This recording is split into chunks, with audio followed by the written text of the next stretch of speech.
엄마들과 더불어서 시청자들도 TV 속의 연예인들의 일상생활을 보게 됨으로써 무엇인가 특별한 삶만 살 줄 알았던 연예인인 줄 알았는데, 그들도 우리와 비슷한 생활을 하고 고민도 하고 있다라는 것, 때때로는 조금 특이한 점이 있구나 하면서 세세하게 그들의 삶을 보게 되어 재미를 주고 있습니다.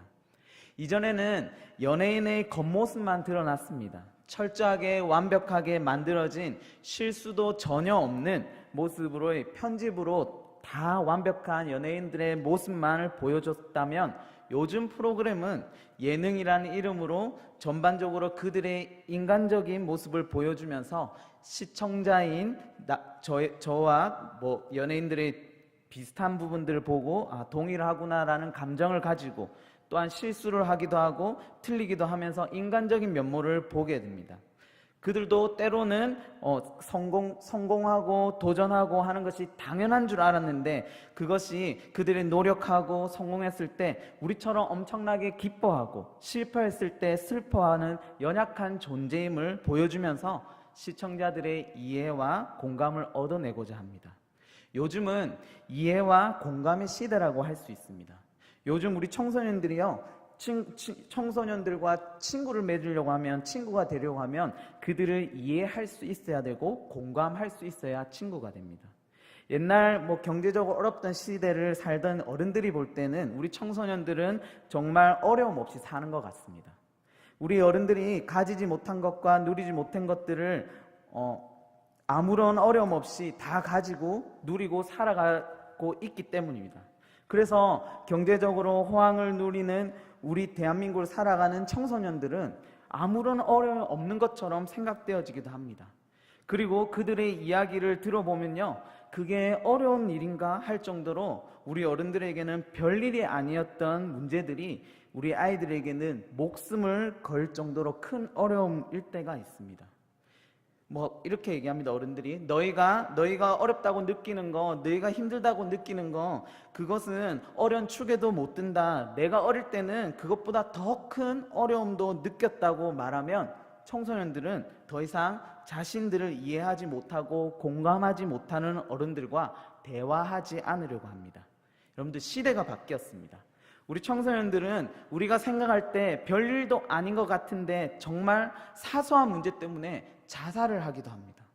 그런 시대를 살고 있습니다. 어떻게 보면 그들에게 있어서 그 일들이 다른 어떤 것보다 가장 큰 일로 느껴지기 때문입니다. 공감하지 못하고 이해하지 못한다면 우리는 그들을 안다라고 말할 수도 없습니다. 그리고 친구가 될 수도 없습니다. 사회가 바뀌었습니다. 예전에는요, 자기 것을 포기해서라도 공동체의 유익을 위해서 행동했습니다. 그러나 이제는 자신의 것을 절대 포기하지 않으려고 하고 절대 손해보지 않으려고 하는 사회 속에서 우리는 살아가고 있습니다. 요즘은 개인이 사회보다 더 중요하게 여겨집니다. 그래서 나를 공감하지 못하고 이해하지 못하는 사람하고는 더 이상 친구나 지인이 될 수가 없습니다. 성경 말씀도 마찬가지라고 생각합니다. 아무리 좋은 말씀이 있고 능력의 하나님이 성경에 기록되어 있다고 할지라도 그 이야기들이 나와 전혀 상관없다면 그것은 그저 기록에 불과한 것입니다. 오늘 본문은 우리가 잘 알고 있는 나오미 가족의 이야기입니다. 이 스토리를 통해서 우리는 다윗의 조상의 룻을 만날 수 있습니다. 어떻게 룻이 다윗의 조상의 반열에 올라가는지를 기록하고 있습니다. 그런데 룻기의 이야기를 이해하지 못하고 공감하지 못한다면 룻이 아무리 다윗의 계보에 들어갔다고 할지라도 그냥 남의 이야기가 되는 것입니다. 룻기에서 역사하는 하나님은 그냥 룻에게나 나오미에게나 함께 하시는 하나님이시지 나와는 전혀 상관없는 하나님이 되신다는 겁니다. 그러면요, 감동도 없고 감격도 없습니다. 그러면요, 설교 시간이, 이 예배 시간이 그냥 흘러가는 시간 속에 1시간 정도, 그 이상 그 이하도 아닌 것이 됩니다. 우리가 드라마를 보면서 눈물을 흘리고 기뻐할 수 있는 것은 그 드라마의 주인공이 나와 같다라고 느껴지는 공감이고, 또한 그 드라마상의 주인공이 나인 것 같은 감정이입 때문입니다. 우리가 성경 말씀을 볼 때도 특별히 오늘 룻기를 보면서 그 주인공이 내가 되어서 성경을 보고 말씀을 듣는다면 더 큰 하나님의 사랑을 느낄 수 있을 것입니다. 오늘 설교 제목은요, 헤세드의 하나님입니다. 오늘은 세 가지의 방법을 통해 헤세드의 하나님을 깊이 만나고 경험하고 느끼는 시간이 되길 소원합니다.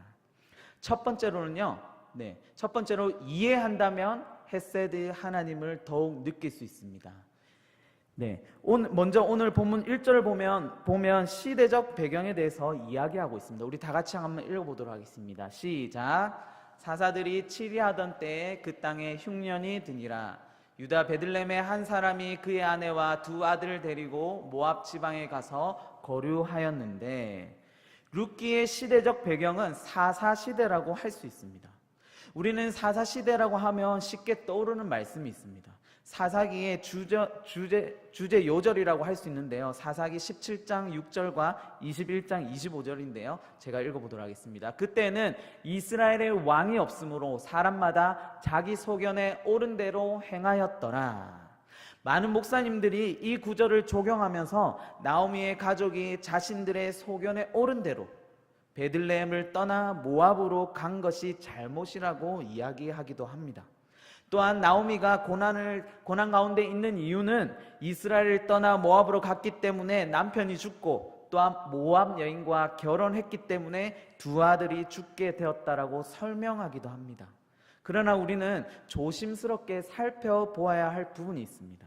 룻기 4장 21절 22절인데요 우리 다 같이 한번 보도록 하겠습니다. 살몬은 보아스를 낳고 보아스는 오벳을 낳고, 22장 오벳은 이새를 낳고 이새는 다윗을 낳았더라. 그리고 마태복음 1장 5절입니다. 살몬은 라합에게서 보아스를 낳고 보아스는 룻에게서 오벳을 낳고 오벳은 이새를 낳고 이새는 다윗 왕을 낳았으니 다윗은 우리아의 아내에게서 솔로몬을 낳고. 그리고 누가복음 3장 32절입니다. 그 위는 이새요 그 위는 오벳이요 그 위는 보아스요 그 위는 살몬이요 그 위는 나손이요. 룻의 남편이 되는 보아스는 라합의 아들이라고 얘기합니다. 라합은 누굴까요? 여호수아 2장 1절에 보면요 이렇게 고백합니다. 제가 읽어보도록 하겠습니다. 눈의 아들 여호수아가 시딤에서 두 사람을 정탐꾼으로 보내며 이르되 가서 그 땅과 여리고를 엿보라 하매 그들이 가서 라합이라 하는 기생의 집에 들어가 거기서 유숙하더니. 라합은 여호수아가 이끄는 이스라엘 백성들이 가나안 정탐을 할 때 정탐꾼을 2명을 보냈는데 2명을 숨겨주었던, 그리고 2명의 목숨을 구한 기생 라합을 이야기합니다. 정탐꾼 2명 중 1명은 바로 라합의 시아버지인 나손이라고 몇몇 학자들은 이야기합니다. 나손은 라합의 도움을 받은 후에 여리고성이 무너지고 나서 라합을 자신의 아들과 연결해 주었을 것입니다. 그리고 기생이었던 라합과 살몬이 결혼하여 낳은 아들이 바로 누굴까요? 보아스입니다. 쉽게 이야기해서 보아스의 엄마는 누구다고요? 기생 라합입니다.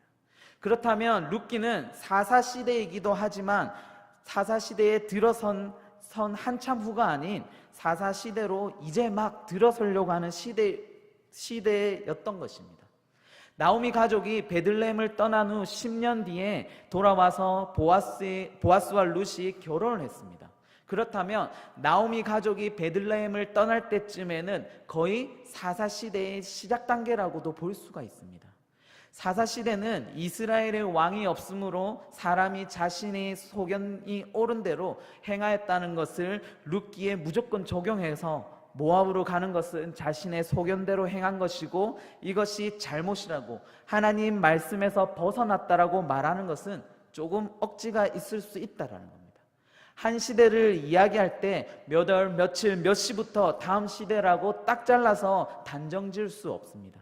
그러므로 사사시대의 초반이기에 여전히 여호수아와 함께 살았고, 여호수아의 영향을 받았던 사람들이 존재했던 시대이기 때문에 그들의 행동, 즉 모압으로 이주한 것이 자신의 소견대로 행한 것이 잘못이라고 말하는 것은 조금은 성급한 이야기라고 할 수가 있습니다.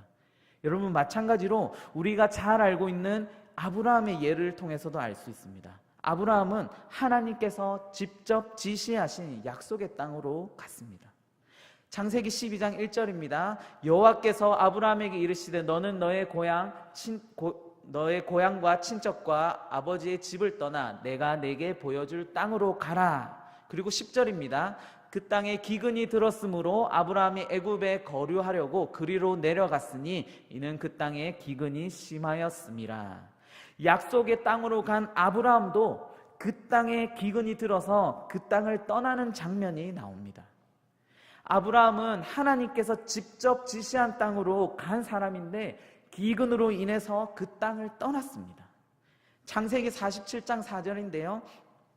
그들이 또 바로에게 고하되 가나안 땅에 기근이 심하여 종들의 양떼를 칠 곳이 없기로 종들이 이곳에 거류하고자 왔사오니 원하건대 종들로 고센 땅에 살게 하소서. 또한 요셉이 이집트 총리로 있을 때 야곱과 그 아들들도 애굽으로 이주해서 애굽 땅에서 살게 됩니다. 기근이든 요셉 때문이든 그들은 약속의 땅 가나안에서 벗어나서 애굽으로 왔다라는 것입니다. 1절 말씀입니다. 오늘 본문 1절 말씀인데요. 사사들이 치리하던 때에 그 땅에 흉년이 드니라. 베들레헴에 흉년이 들어서 유다 베들레헴을 떠나 모압으로 갔기 때문에 무조건적으로 하나님의 말씀을 벗어났다라고 말할 수 없을 것 같습니다. 또한 나오미가요, 고통 가운데 고난 가운데 처한 이유가 이스라엘 땅을 떠나 모압으로 갔기 때문이라고 말한다면 이 부분은 조금 생각해야 될 부분이라고 생각합니다. 그 당시의 문화는 가부장적인 사회 문화권이었습니다. 나오미 가정에서 누가 모압으로 가자 했든지 간에 그 최종 결정자는 누굴까요? 그 책임자는 누구였을까요? 나오미가 아니라 누구요? 나오미의 남편이요. 나오미의 남편 엘리멜렉이었습니다. 엘리멜렉이 최종적으로 결정하고 그 가정을 이끌고 모압으로 간 것입니다. 먹고 사는 문제는 정말 중요합니다. 이스라엘은 이름의 뜻을 중요하게 생각합니다. 나오미 가정이 살고 있던 것은 베들레헴입니다. 베들레헴은 여러분도 잘 아시겠지만 그 뜻은요, 빵집이라는 뜻입니다. 이름 뜻이요, 빵집이라는 지역에 흉년이라는 것은 아이러니입니다. 어찌 보면 하나님의 인도하심이 있습니다. 하나님의 계획하심이 있습니다. 약속의 땅으로 갔던 아브라함에게도 기근이 들었습니다. 아니, 하나님이 직접 지시하고 보여준 땅이었는데 기근을 하나님께서 허락하셨다는 것입니다. 약속의 땅에 있었던 야곱 또한 기근 때문에 양식을 구하러 애굽에 갔다라는 거예요. 아들 요셉 덕분에 애굽에서 살게 되었습니다. 모든 것이 하나님의 인도하심입니다. 먹을 것이 풍성할 것 같은 이름 빵집에 먹을 양식이 없다는 것 자체는 하나님께서 의도하신 섭리가 있다라는 것입니다. 마찬가지로 우리가 아무리 하나님을 잘 믿고 신앙생활을 열심히 해도 우리에게 고난이 올 수 있다는 것을 반증하고 있습니다. 하나님은 우리에게 고난을 주시는 분입니다. 그것을 통해서 우리에게 더 훈련시키시고 또 우리에게 하나님의 역사하심을 보여주시는 분이십니다. 우리에게 고난을 주시는 하나님은 결국에는 우리를 위하여 그 모든 것을 허락하시는 것이기 때문에 우리는 이것을 통해서 헤세드의 하나님을 알 수가 있습니다. 또 어떤 학자들은 룻기가 사사 시대의 말기 시대의 상황이라고 설명하기도 합니다. 그리고 성경에서의 족보는 대표성을 띈 사람들을 기록해 놓은 것이라고 이야기합니다. 그래서 우리가 아는 기생 라합이 보아스의 엄마가 아니라 라합이라는 이름을 가진 다른 사람이 보아스의 엄마일 수도 있다라고 이야기를 합니다. 다 좋습니다. 룻기가 사사 초기의 배경을 하든지 중기든지 말기든지 상관없습니다. 룻기에는 나오미의 남편과 두 아들이 죽은 이유에 대해서 침묵하고 있습니다. 침묵한 것을 굳이 찾아가서 왜 죽었는지 그 이유를 알 필요가 없다라는 것입니다. 중요한 것은 남편과 두 아들이 죽은 나오미라는 인물에 관심이 집중되고 있다라는 것입니다. 1절에서는 나오미는 한 사람의 아내로 소개되고 있습니다. 2절에서는 나오미는 엘리멜렉의 아내로 소개되고 있습니다. 그저 한 남자의 아내로 나오미를 소개하면서 나오미는 남편의 소속되어 있는 사람처럼 소개하고 있습니다. 그런데 3절에는 이렇게 고백합니다. 나오미의 남편 엘리멜렉이 죽고라고 이야기합니다. 그런데요, 3절부터는 나오미의 남편이라고 이야기합니다. 나오미의 남편 엘리멜렉을 소개하고 있습니다. 3절부터는 메인 캐릭터가요, 나오미로 변경되는 것을 우리는 볼 수가 있습니다. 이제부터 이 룻기를 쓴 저자의 관심은요, 나오미에게 집중되고 있습니다. 저자의 관심대로 나오미를 통해서 헷세드의 하나님을 만나봅시다. 두 번째는 공감한다면 헷세드의 하나님을 느낄 수 있습니다. 그들은 왜 이주를 했을까요? 이전에도 언급했지만 이스라엘 민족에게 있어서 이름의 뜻은 중요합니다. 엘리멜렉의 이름 뜻은요, 하나님은 나의 왕이십니다라는 뜻입니다. 나오미는요, 기쁨이라는 뜻입니다. 그리고 두 아들은 말론과 기론인데, 말론의 뜻은 병약, 그리고 병든, 약골이라는 뜻이고, 기론의 뜻은 슬픔, 황폐, 쇠약이라는 뜻입니다. 이스라엘과 마찬가지로 우리나라도요, 이름을 지을 때 이름의 뜻을 중요하게 생각합니다. 그래서 이름을 지을 때 이쁘고 좋은 뜻을 담긴 이름을 담으려고 합니다. 조선시대 때나 이름이 못나게 지어야지 오래 산다라고 생각해서 무명이거나 개똥이거나 돌쇠 이렇게 좋은 이름으로 부르지는 않았었습니다. 실제로 조선의 고종 황제의 아이 때 이름은요, 개똥이었대요. 그러나요, 오늘 지금 본문을 보시면 엘리멜렉, 하나님은 나의 왕이십니다 라는 신앙 고백이 들어가 있습니다. 나오미는요, 기쁘다라는 뜻입니다. 부모의 이름은 좋은 의미가 가득한데 자녀의 이름을 안 좋은 이름은 뜻으로 일부러 짓지는 않았을 것입니다. 그래서 어떤 학자들은 말론과 기론의 이름이 진짜 그들의 이름이 아닐 수 있다, 그들의 별명이라고도 보기도 합니다. 어찌되었든 아들들의 이름 뜻에서 알 수 있듯이 아들들은 연약하고 쇠약하고 병든 몸을 가지고 있었다라고 볼 수가 있습니다. 한 집안의 가장으로서 자녀들을 보고 가정을 돌아볼 때 여러분 같으면 어떻게 생각하시겠습니까? 먹고 사는 것이 중요하게 여겨지던 시대에서 베들레헴에는 먹을 것이 없고 두 자녀는 병약하고 쇠약합니다. 먹을 것이 없어서 더 자녀에 대한 마음은 안타까움으로 더 극대화될 것입니다. 그리고 먹을 것이 풍성한 모압으로 이주를 결심했을 것입니다. 여러분, 요즘은 기근이나 흉년으로 배고파하거나 굶는 사람이 거의 없습니다. 우리나라에서는.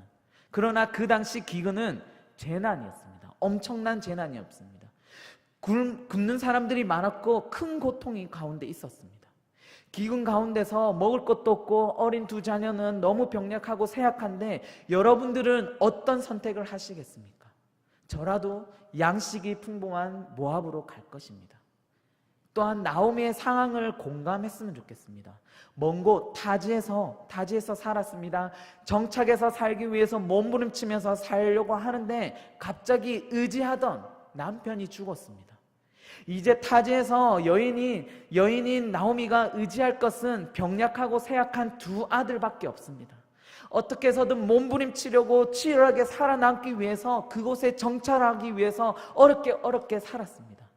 제가 캐나다에서 살다 왔기 때문에 이민자들의 삶을 조금 더 이해하고 공감한다고 할 수 있습니다. 그들은요, 백인들 사회에서 살아남기 위해서 타지에서 적응하며 자리 잡기 위해서 세탁소나 주유소나 편의점을 하면서 대부분 영어를 잘 못하기 때문에 영어를 하지 않아도 될 만한 일들을 하고 부부가 살아남기 위해서 맞벌이를 하면서 만만치 않은 세상에서 살아남기 위해서 몸부림치면서 살다 보니까 성격도 강팍해지고 여유도 없는 모습으로 살아갑니다. 나오미도 남편이 죽은 뒤로 두 아들에게 더욱더 의지하며 살았습니다. 타지에서 살아남기 위해서 성격도 강팍해지고 여유도 사라진 모습으로 살았을 것입니다. 그러던 중에 어느 정도 자리가 잡히고 두 아들이 결혼하며 점점 생활은 안정화되어 가기 시작했을 것입니다. 그런데 그것도 잠시 믿고 있던 두 아들마저 죽게 되었습니다. 남자 없이는 아무것도 할 수 없는 사회에서 가부가 되었고 믿었던 두 아들이 죽어 여자만 남게 된 나오미였습니다. 여러분, 혹시 엄청난 슬픔이나 고통 가운데 처해 본 적이 있습니까? 너무 슬프고 아프고 눈물 나는데 나의 이런 상황을 아무도 공감해 주지 못할 때 누구 하나 옆에서 이해한다, 하나님 왜 그러신지 모르겠다, 같이 기도하자라고 하는 사람이 한 명도 없을 때, 그런 사람이 없을 때 얼마나 마음이 더 아프고 더 슬픈지 경험해 본 적이 있습니까? 옆에 있는 남편이, 옆에 있는 아내가 자녀들이 이해한다고 위로한다고 하지만 느끼는 것은 공감을 전혀 못하는 것 같이 느껴질 때 오는 그 외로움을 경험해 본 적이 있습니까? 우리는 쉽게 가부라고 이야기하지만 가부의 그 아픔, 남편을 잃은 경험이 없는 사람들이 그 아픔을 100% 공감하기란 쉽지 않을 것입니다. 아들을 잃었던 경험이 없는 이들이 그 아픔을 100% 공감하기는 쉽지 않을 것입니다. 공감하지 못하는 이들이 어떠한 위로도 힘이 되지 않을 것입니다. 그러나 나오미, 아무것도 없고 다 잃은 나오미에게 남은 두 며느리, 어쩌면 현재 나오미에게 유일하게 나오미의 마음을 어느 정도 공감할 수 있는, 남편을 잃은 경험이 있는 두 며느리에게 각자 갈 길을 가라라는 나오미의 그 심정을 이해하시겠습니까? 누군가 옆에 있어서 공감해주지 못하면 외롭고 슬프고 아픈데, 어쩌면 나오미에게 가장 힘이 되어줄 수 있는, 남편을 잃은 공감을 같이 해줄 수 있는 사람이 바로 며느리들인데, 그 공감하지 못하는 사람은 절대 채워줄 수 없는 그 외로움을 채워줄 수 있는 유일한 이들에게 나를 떠나라고 하는 나오미의 심정은 다 포기하고 다 내려놓는 모습일 것입니다. 나오미는 13절을 통해서 가슴 아픈 현실을 고백합니다. 13절 말씀입니다. 우리 다 같이 한번 읽어보도록 하겠습니다. 시작. 너희가 어찌 그들이 자라기를 기다리겠으며 어찌 남편이 없이 지내겠다 결심하겠느냐. 내 딸들아, 그렇지 아니하리라. 여호와의 손이 나를 치셨으므로 나는 너희로 말미암아 더욱 마음이 아프도다 하며, 여호와의 손이 나를 치셨다라고 이야기합니다. 나오미는 모든 것을 잃은 허탄한 모습입니다. 무엇보다 가슴 아프게 느껴지는 것은 하나님의 손이 나를 쳤다라고 느끼는 것입니다. 그것이 가장 가슴 아프게 느껴지는 것입니다. 이러한 고통을 하나님께서 주셨다라고, 하나님께서 주셨다는 것이 더 가슴 아픈 고백이 있습니다. 실제로 하나님께서 그렇게 주셨는지는 알 수 없지만 나오미는 지금 그렇게 느끼고 있다는 겁니다. 여러분들의 삶은 어떻습니까? 항상 좋은 것만 주실 것 같은 하나님이 이런 슬픔을 준다면, 그 원인이 하나님이라고 생각한다면 그 아픔은 정말 이루 말할 수 없을 것 같습니다. 내가 의지할 수밖에 없는 것들을 다 가져가신 하나님을 원망하지 않을 수 있을까요? 울고 눈물 흘리는 일밖에 할 수 있는 것이 없는 현실 앞에서 그런 현실을 마주해 본 적이 있습니까? 나오미는 현재 그런 상태, 그런 상황 속에 있습니다. 그런 그녀가 이런 결단을 합니다. 베들레헴으로 돌아갈 것을 결단합니다. 물론 나오미는 돌아가는 길 가운데서 며느리들을 돌려보냅니다. 중요한 것은 우리가 룻기를 읽을 때 이런 상태에 있는 나오미를 읽어야 됩니다. 정말로 말로 표현할 수 없고 하나님도 내 편이 아니라고 생각되어질 정도로 절망 가운데 있는 나오미가 베들레헴으로 돌아가기를 결단했다는 것입니다. 그렇게 나오미의 마음으로 동일한 마음을 가지고 내가 나오미라고 생각하면 눈물이 나고 마음이 아플 것입니다. 정말 안타까울 것입니다. 그렇게 주인공의 마음으로 성경을 읽어 나간다면 헤세드의 하나님을 더욱더 느낄 수 있습니다. 그리고 우리 하나님은 우리의 이러한 모습을 결코 그냥 두시지 않으십니다. 그냥 두시지 않으시는 하나님의 역사하심을 통해서 우리는 헤세드의 하나님을 알 수 있습니다. 세 번째로는 지나고 나면 헤세드의 하나님을 더욱 느낄 수 있습니다. 사람들은 보통 익숙한 곳에서 벗어나면 고통스럽다고 느껴집니다. 어느 정도 자리가 잡히고 익숙해지면 그것에서 벗어나는 것은 정말 힘이 듭니다. 우리 중고등부 선생님들은 매년 수련회 시즌이 오면 아이들과 씨름을 합니다. 선생님들은 수련회 가자 이야기하고요, 아이들은 안 간다 이렇게 씨름을 합니다. 아이들은 수련을 가기 싫은 이유 중 하나는 재미가 없다입니다. 사실 아이들은 수련회가 익숙하지 않기 때문에 싫은 겁니다. 그리고 재미가 없는 것입니다. 일주일에 겨우 1시간 예배 드리던 아이들이 3일 내도록 예배 드리는 것이 익숙하지 않기 때문에 싫어합니다. 또한 익숙한 친구가 없으면, 또는 같이 안 가면 안 가려고 합니다. 그리고 이번에는 특별히 연합수련회로, 저기 멀리 가서 다른 교회 친구들과 함께 모이는 연합수련회로 드리기로 했습니다. 낯선 환경이요, 우리 아이들을 더 움츠리게 했는지도 모릅니다. 제가 나름 청소년 사역을 12년째인데요 여러 교회에서 사역을 해봤지만 다른 교회 아이들보다 우리 교회 아이들이 익숙한 것을 벗어나는 것에 대하여 두려움이 더 심한 것 같습니다. 그러나 이번 연합수련회는 정말 귀한 기회이고, 낯선 환경에 아이들이 더 가고 싶어 하지 않지만 그것을 감수하고라도 데려가려고 합니다. 정말 귀한 기회이기 때문에. 그리고 나서 이 아이들이 한 이후에 지나고 나서 하나님을 만나고 경험하고 나면 이런 시간들이 좋은 시간이라고 느낄 수 있고, 선생님들이 왜 그렇게 가자고 했는지 아이들도 깨달을 것입니다. 그런 선생님들을 만나는 것이 하나님의 은혜임을 깨닫게 될 것입니다. 더 많은 아이들이 동참할 수 있도록 간신과 기도 부탁드립니다.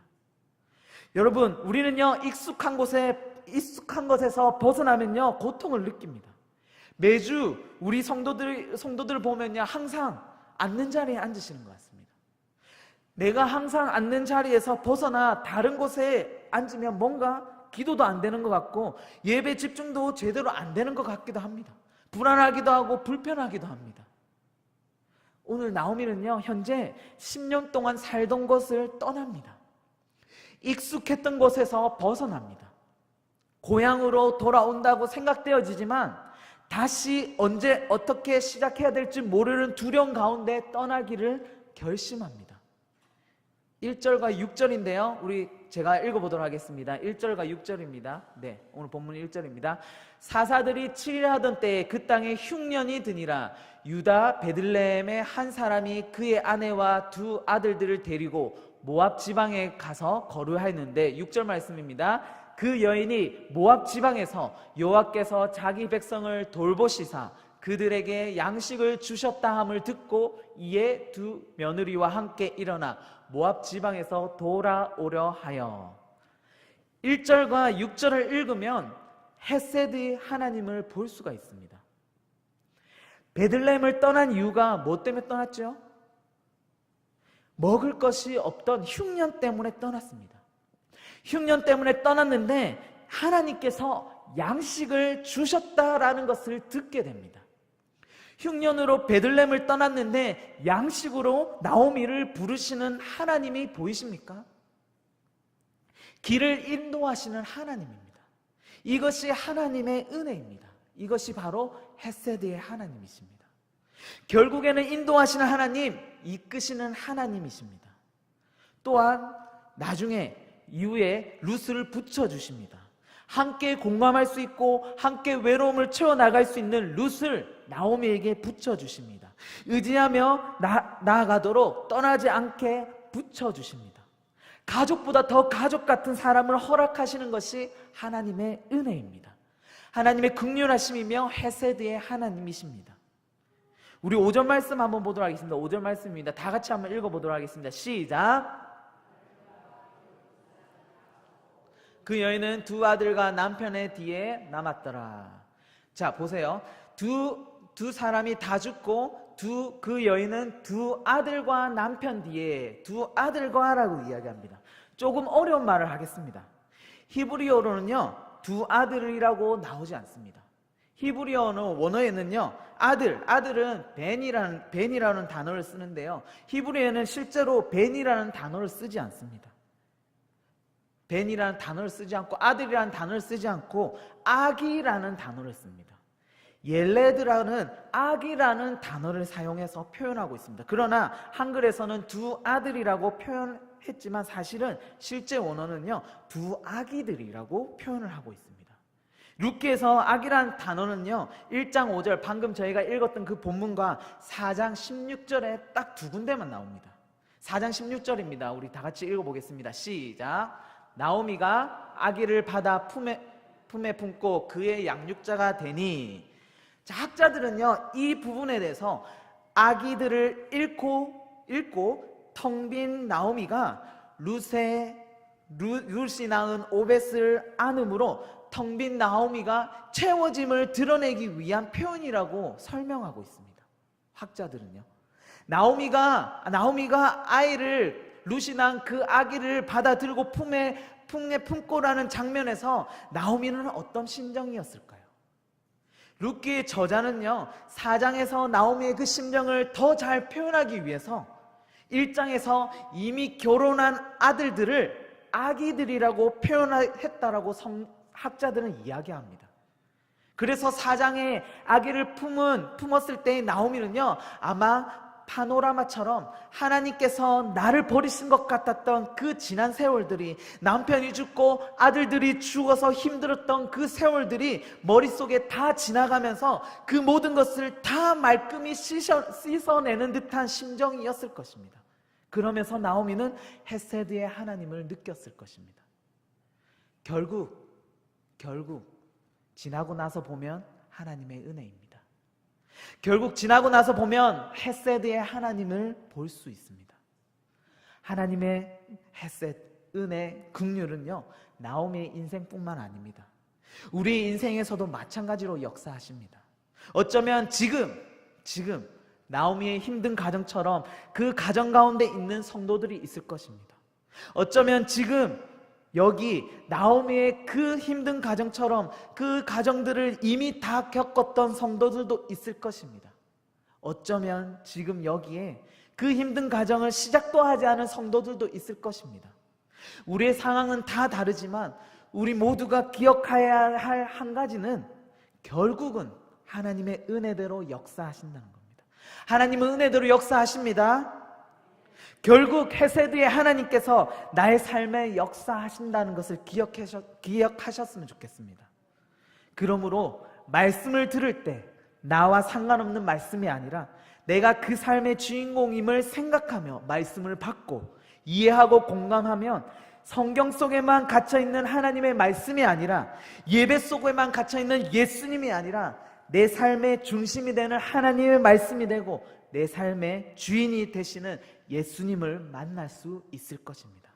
그래서 매 예배를 통해서 더 큰 은혜를 누리시는 우리 성도님들 되시기를 소망합니다. 아멘. 우리 시간 말씀을